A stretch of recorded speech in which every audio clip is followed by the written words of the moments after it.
She is 19 years old. She is the most photographed teenager in Europe. And right now, she's standing on the wing of a fighter trainer jet, about to jump out of it, on purpose. This isn't a stunt. It's not a photo op gone wrong.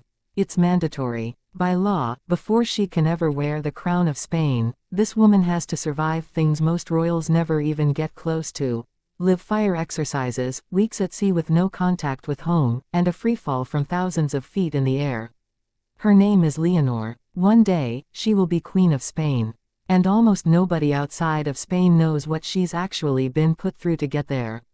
By the end of this video, you're going to understand exactly why Spain does this, why an heir to a modern European throne is sent through 3 full years of military academy instead of a desk job and a tiara. We're going to walk through every stage of it: the army base where she slept in a 12-person dorm, the warship that took her across the Atlantic, and the Air Academy where she became the first member of any royal family in history to complete parachute training.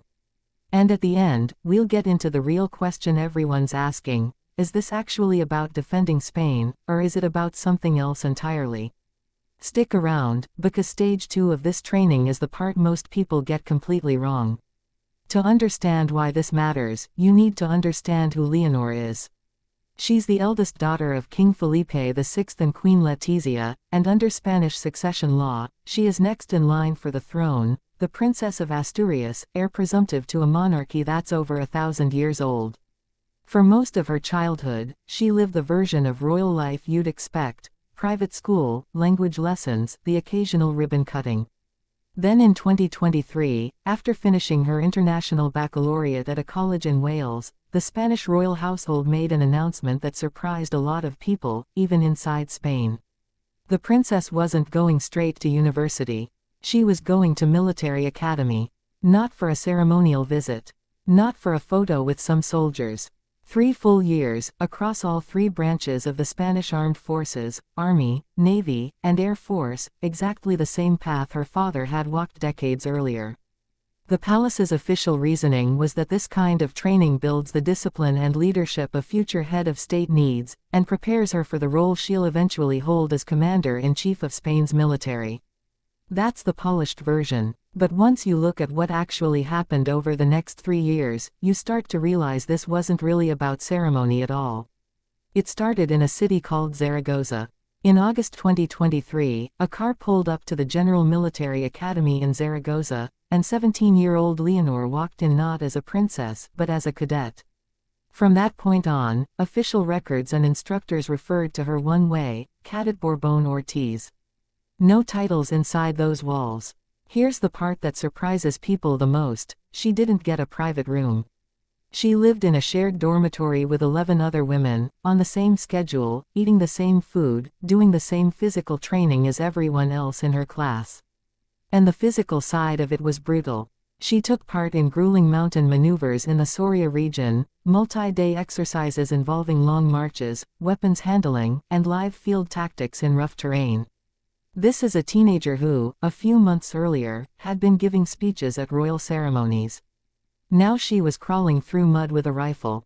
The symbolic turning point came when she swore her oath of allegiance to the Spanish flag, a ceremony considered the defining milestone of any officer's military career, marking a formal pledge to defend the country, even at personal cost.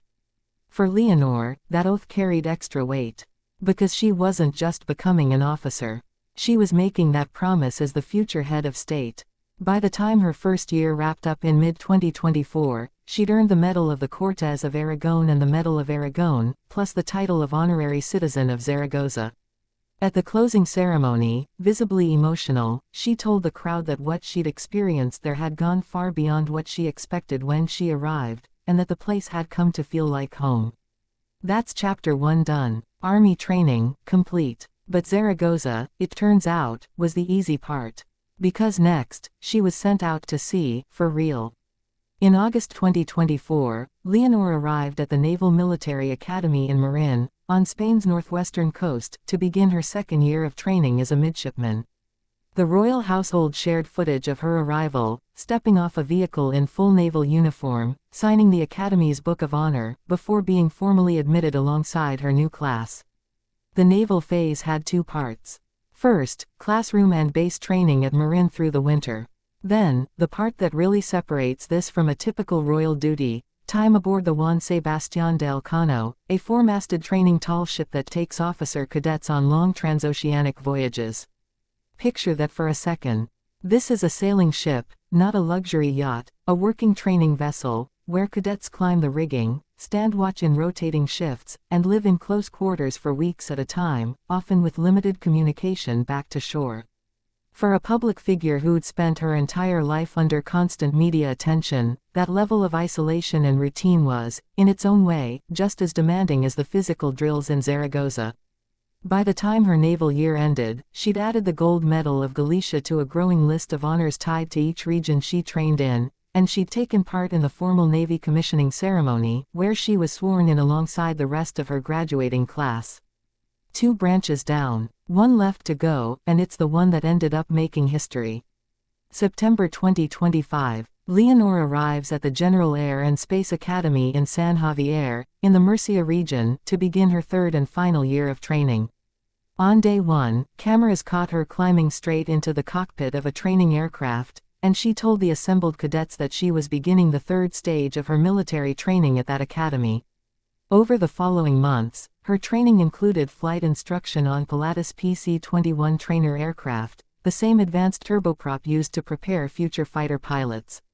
But the moment that actually made global headlines came in the final stretch of the program. Leonor became the first member of the Spanish royal family, and one of very few royals from any country, ever, to complete parachute training, jumping from an aircraft as part of her airborne qualification.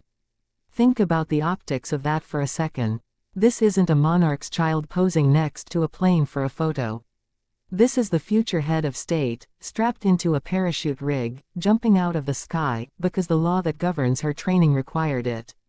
By the time her Air Force year wrapped up in 2026, Leonor had completed something no royal heir in Spanish history, male or female, had ever done: full officer track training across all 3 branches of the armed forces. Army, Navy, Air and Space Force. 3 uniforms, 3 academies, 1 continuous 3-year program with no shortcuts.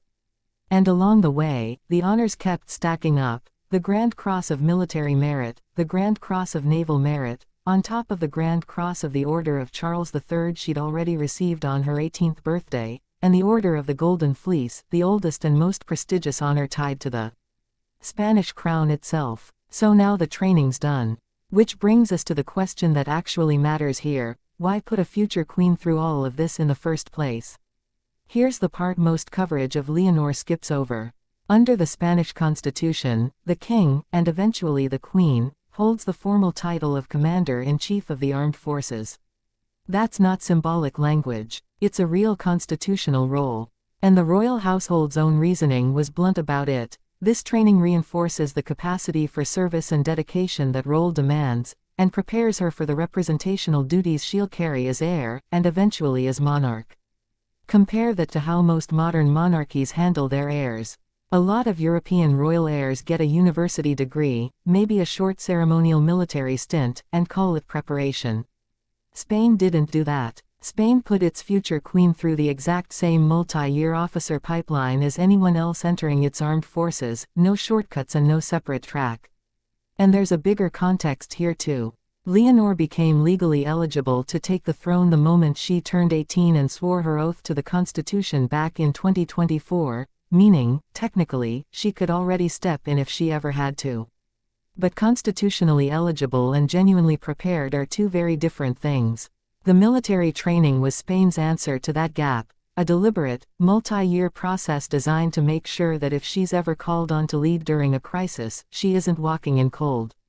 With the military phase now behind her, Leonor has moved into the next chapter: a degree in political science back in Madrid, her first extended stretch living at home in 5 years.